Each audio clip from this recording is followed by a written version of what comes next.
मुजफ्फरनगर में गरजे अखिलेश यादव, कहा पहले चरण के चुनाव से ही हवा कुछ और चल रही है। इस बार पश्चिम की हवा भारतीय जनता पार्टी का सुपड़ा साफ कर देगी। पहले चरण के चुनाव से ही हवा कुछ और चल रही है। इस बार पश्चिम से हवा चल रही है और ये पश्चिम की हवा इस बार भारतीय जनता पार्टी का पूरा सुपड़ा साफ कर देगी।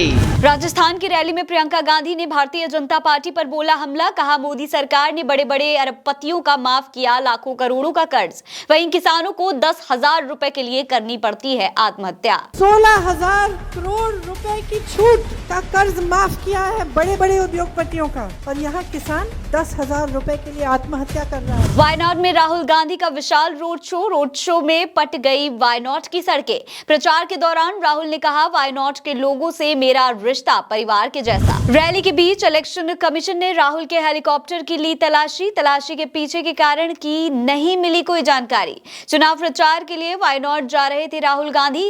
कांग्रेस नेताओं ने पूछा कि क्या अमित शाह या बीजेपी नेताओं की तलाशी भी ली जाएगी। यूपी के पीलीभीत में चुनाव प्रचार करने पहुंची बसपा सुप्रीमो मायावती। हेलीकॉप्टर से उतरने के दौरान गूंजा बहन कुमारी मायावती जिंदाबाद के नारे। यूपी की सियासत में उलटफेर करने के लिए मायावती की आज से धुआंधार रैली शुरू। पीलीभीत में भाजपा पर बरसी बसपा सुप्रीमो मायावती, कहा अब गारंटी काम में आने वाली नहीं। बीजेपी ने हवाई कागजी गारंटी दी है, लेकिन जमीनी स्तर पर 1/4 काम भी नहीं पूरा किया। अनेकों हवाई व कागजी गारंटी भी दी है, तो उनका जमीनी हकीकत में अभी तक भी इन्होंने लगभग 1/4 हिस्सा भी कार्य पूरा नहीं किया है। अरविंद केजरीवाल को सुप्रीम कोर्ट से नहीं मिली राहत। कोर्ट ने कहा कि वो इतनी जल्दी इस मामले की सुनवाई नहीं कर सकते।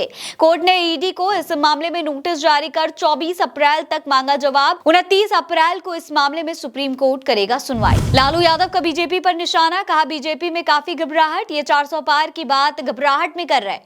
लालू ने कहा कि जो संविधान बदलने की बात करेगा, जो संविधान को बदलने की कोशिश करेगा, देश की दलित, पिछड़ा और गरीब जनता इनकी आंख निकाल लेगी। न्यायिक दबाव के कारण 21 पूर्व जजों ने सीजेआई चंद्रचूड़ को लिखी चिट्ठी। जजों ने कहा कि मौजूदा स्थिति से न्यायपालिका को बचाने की जरूरत, राजनीतिक हितों और निजी फायदों से प्रेरित कुछ तत्व हमारी न्यायिक प्रणाली में जनता के विश्वास को खत्म कर रहे। केजरीवाल से मिलने तिहाड़ जेल पहुंचे भगवंत मान, आंखों में आंसू लेकर आए बाहर। सीएम से मिलकर भगवंत मान बोले अरविंद केजरीवाल के साथ ऐसा सुलूक किया जा रहा है जैसा वो कोई जघन्य अपराधी हो। हमारी मुलाकात के दौरान शीशे की दीवार लगाई गई थी। उनके वाली सहूलतें भी नहीं मिल रही हैं। मतलब क्या कसूर, क्या मतलब अरविंद केजरीवाल का कसूर क्या है? तो दोस्तों ये थी आज की तमाम बड़ी खबरें। इसी तरीके की और खबरें देखने के लिए आप उल्टा चश्मा यूसी को सब्सक्राइब कर लीजिए। नमस्कार।